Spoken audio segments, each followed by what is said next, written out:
Good morning to all respected teachers and my dear all classmates. Myself Aarti Sharma, student of MSc second semester microbiology. Welcome to the presentation. Topic my topic is vernalization. आज मैं वर्निलाइजेशन के बारे में बताने जा रही हूँ।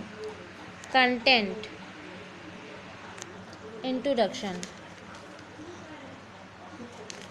वर्निलाइजेशन एक ऐसी प्रोसेस है जिसमें कि प्लांट के अंदर फ्लावरिंग होती है और लो टेम्परेचर की वजह से जो प्लांट में फ्लावरिंग होती है उसे ही वर्निलाइजेशन कहा जाता है।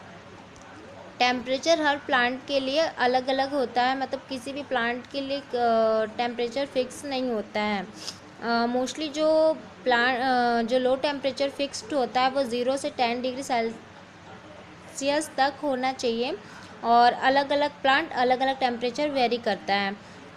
इनमें से कुछ यंग प्लांट्स होते हैं, कुछ इनवेट प्लांट्स होते हैं, दोनों के लिए अलग अलग टेम्परेचर होता है। इनवेट प्लांट का मतलब वो प्लांट जो कि पानी को ज़्यादा अब्जॉर्ब करते हैं। कुछ ऐसे प्लांट होते हैं जो कि लो टेम्परेचर पर ही ग्रो करते हैं, मतलब अगर उनको लो टेम्परेचर ना मिले तो उनमें फ्लावरिंग नहीं होती है। फॉर एग्ज़ाम्पल बेनियल, पेन, हैन और वीट, राइस इत्यादि।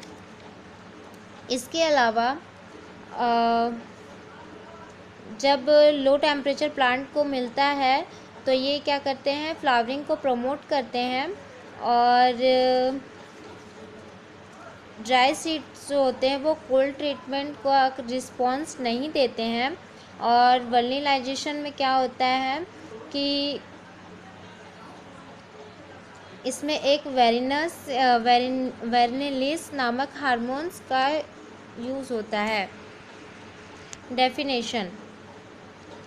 वर्निलाइजेशन एक ऐसी प्रोसेस है जिसमें कि फूलों को पूरी तरह से हाइड्रेट सीड या बढ़ते हुए पौधों को ठंडे या चिलिंग ट्रीटमेंट द्वारा बढ़ावा दिया जाता है, जिनके कारण क्या होते हैं, पौधों के अंदर जो वेजिटेटिव पीरियड होता है वो कम हो जाता है और प्लांट में जल्दी जल्दी फूल आने लगते हैं। इसे ही हम वर्निलाइजेशन कह सकते हैं। Example cabbage, sugar beet, barley इत्यादि। हिस्ट्री। वर्निलाइजेशन जो है वो लैटिन वर्ड्स जिसका नाम लर्नस से लिया गया है, जिसका मतलब होता है स्प्रिंग। इसके बारे में सबसे पहले क्लिपर्ट नामक वैज्ञानिक ने सन 1857 में बताया था और उन्होंने बताया था कि उनके सिद्धांत के अनुसार प्लांट में फ्लावरिंग के लिए लो टेम्परेचर आवश्यक है। मतलब उनके सिद्धांत के अनुसार उन्होंने क्या किया था कि विंटर के वीट और बसंत के वीट की फूलों की अवधि पर काम किया था। देन सेकंड में लिसेंको नामक वैज्ञानिक ने 1938 में अपना एक सिद्धांत दिया था और उन्होंने क्या किया था कि पौधों में फूलों के कम तापमान पर ध्यान दिया था और कम तापमान को बढ़ावा देने पर ध्यान दिया था और इसके लिए उन्होंने खोज की थी। Site of vernalization. Site of vernalization में क्या होता है कि जब प्लांट में क्या किया जाता है, चिलिंग ट्रीटमेंट दिया जाता है, तो उसमें क्या होता है कि एक हार्मोन का सिक्रीशन होता है जो कि प्लांट के पूरे भाग में फैल जाता है और कुछ भागों का तेज़ी से स्टिमुलेशन होने लगता है, जैसे कि रूट, टिप इत्यादि, जिससे कि क्या होता है, प्लांट में जल्दी जल्दी फ्लावरिंग होने लगती है। देन नेक्स्ट है हमारे रिक्वायरमेंट, जो मतलब कि अब वर्निलाइजेशन के लिए हमें किन किन चीज़ों की आवश्यकता पड़ती है। तो वर्निलाइजेशन के लिए हमें low temperature water period temperature treatment actively dividing cell, aerobic respiration और प्रॉपर न्यूट्रिशन की आवश्यकता पड़ती है। लो टेम्परेचर क्या होता है? वर्निलाइजेशन के लिए कम टेम्परेचर की आवश्यकता होती है। आमतौर पर बेनियल हैंडबिन नामक पौधे के मामले में तो हमें 0 से 5 डिग्री सेंटीग्रेड या 3 से 17 डिग्री सेल्सियस तक की तापमान की आवश्यकता पड़ती है। देन नेक्स्ट है वाटर। वर्निलाइजेशन के लिए क्या होता है कि वर्निलाइजेशन के स्टिमुलेशन के लिए उचित प्रोटोप्लाज्मिक हाइड्रेशन की आवश्यकता होती है। देन नेक्स्ट है पीरियड लो टेम्परेचर ट्रीटमेंट। इसमें क्या होता है कि लो टेम्परेचर ट्रीटमेंट में यह कुछ दिनों के ये क्या होता है लो टेम्परेचर ट्रीटमेंट में यह कुछ दिनों के से लेकर कुछ घंटों तक दिया जा सकता है। मतलब कि इसमें हम ये कर सकते हैं कि जो चिलिंग ट्रीटमेंट हम प्लांट को दे रहे हैं वो कुछ घंटों से कुछ दिनों तक के लिए दिया जा सकता है। नेक्स्ट है एक्टिवली डिवाइडिंग सेल। क्या होता है कि जो वर्निलाइजेशन होता है वो ड्राई सीड्स में नहीं होता है। इसके लिए उसे क्या करना पड़ता है? प्रॉपर अंकुरित करना पड़ता है, जिससे कि क्या होता है उसका जो एम्ब्रियो होता है वो एक्टिव हो जाता है और प्लांट ग्रोथ करने लगता है। Aerobic respiration, proper nutrition. Plant के लिए प्रॉपर न्यूट्रिशन की भी आवश्यकता होती है। अगर प्लांट को प्रॉपर न्यूट्रिशन नहीं मिलेगा, जैसे कि खाद, जल, वायु और लाइट इत्यादि अगर नहीं मिलेगा तो वो अपना सही तरीके से भोजन नहीं बना पाएगा और अपना सही तरीके से न्यूट्रिशन को कंप्लीट नहीं कर पाएगा। देन नेक्स्ट है जैसा कि ये डायग्राम है, तो इस डायग्राम में इसके द्वारा हम ये समझ सकते हैं कि वर्निलाइजेशन का प्रोसेस क्या है, वो काम कैसे करता है या उसका मैकेनिज़्म क्या है। तो क्या होता है कि अगर कोई भी सीड्स है या स्मॉल प्लांट है जिसे हम क्या करते हैं 0 डिग्री सेल्सियस क्या करते हैं टेम्परेचर पर रखा गया है, ठीक। वर्निलाइजेशन के मामले में जब हम उसे चिलिंग ट्रीटमेंट दे रहे होते हैं, जैसे कि यहाँ पे डायग्राम में 5 डिग्री सेंटीग्रेड टेम्परेचर दिया गया है, तो इसमें क्या होता है कि प्लांट के अंदर एक हार्मोन का सिक्रेशन होता है और वो वर्लिनाइज होता है। वो हार्मोन क्या होता है? हार्मोन का सिक्रेशन होता है जो कि फ्लावरिंग को प्रमोट करता है और अब ये फ्लावर के लिए कैपेबल हो गया है।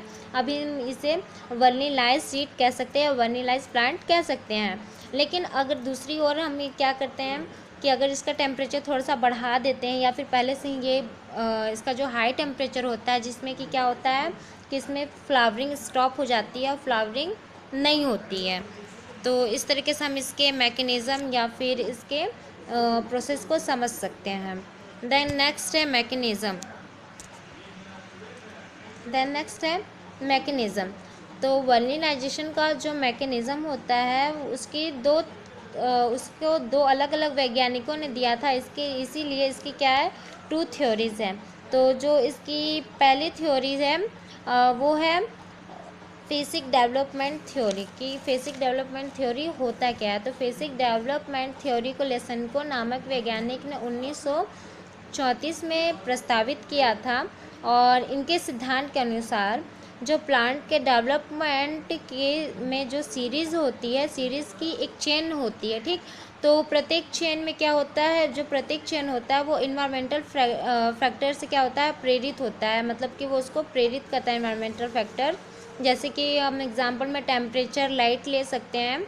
और इसके क्या होते हैं 2 चरण होते हैं। पहला होता है थर्मोफेज, दूसरा होता है फोटोफेज। जो थर्मोफेज होता है वो टेम्परेचर से रिलेटेड होता है, जो फोटोफेज होता है वो लाइट से रिलेटेड होता है। तो थर्मोफेज में ज़्यादा टेम्परेचर की आवश्यकता, जब टेम्परेचर हम बढ़ा देते हैं तो थर्मोफेज काम करने लगता है और जो फोटोफेज होता है वो उसका अनुसरण करता है, जिसमें क्या होती है उस लाइट की आवश्यकता होती है। देन सेकंड है हार्मोनल थ्योरीज। कि हार्मोनल थ्योरीज क्या होता है? तो हार्मोनल थ्योरीज को हार्मोनल थ्योरीज को मेल्चर नामक वैज्ञानिक ने 1938 में प्रस्तावित किया था और उनके अनुसार उनका ये कहना था कि प्लांट में जब चिलिंग ट्रीटमेंट देते हैं तो एक नए फ्लोरल हार्मोन का निर्माण होता है जिसे वर्निस या वर्ना कहते हैं और ये प्लांट के अन्य भागों में फैलता है और फिर देन उसका स्टिमुलेशन होता है और प्लांट में फ्लावरिंग होने लगती है। प्रैक्टिकल एप्लीकेशन, इसके क्या क्या बेनिफिट या क्या क्या एप्लीकेशन है। तो इससे हमें पहला बेनिफिट या ये मिलता है कि इससे हम क्या कर सकते हैं कि जो प्लांट समर में लगता, जो प्लांट विंटर में लगता है उसको हम समर में भी लगा सकते हैं। फॉर एग्जांपल हम समर वाले वीट को विंटर में भी लगा सकते हैं चिलिंग ट्रीटमेंट दे करके। और चिलिंग ट्रीटमेंट दे करके जैसे कि बेनियल हैनबेन नामक प्लांट को अगर चिलिंग ट्रीटमेंट दे के उसको 1 वर्षीय प्लांट में कन्वर्ट कर देते हैं, 1 वर्षीय प्लांट में उसको क्या करते हैं, कन्वर्ट कर देते हैं। और इससे हमें ये फ़ायदा कन्वर्ट कर देते हैं और जिससे हमें इससे कि ज़्यादा से ज़्यादा पैदावार हम ले सकते हैं। ये फ्लावरिंग को इंड्यूस करता है और ज़्यादा से ज़्यादा फ्लावर हमें कम टाइम पे मिल जाता है। थर्ड ये है कि वेजिटेटिव फेज़ को ये डिक्रीज़ करता है। वल्केनाइजेशन क्या करता है, वेजिटेटिव फेज़ को डिक्रीज़ करता है। और इसके साथ ही साथ अगर प्लांट में कोई फंगल इन्फेक्शन है तो उससे भी क्या करता है, प्लांट को ये रेजिस्टेंस करता है। और कोल्ड ट्रीटमेंट से भी प्लांट को ये रेजिस्टेंस करता है और क्रॉप को क्या करता है, इम्प्रूव करता है, उसकी क्वालिटी को इम्प्रूव करता है और हॉर्टिकल्चर में भी इसका यूज़ किया जाता है। देन नेक्स्ट है रेफरेंस एंड थैंक यू।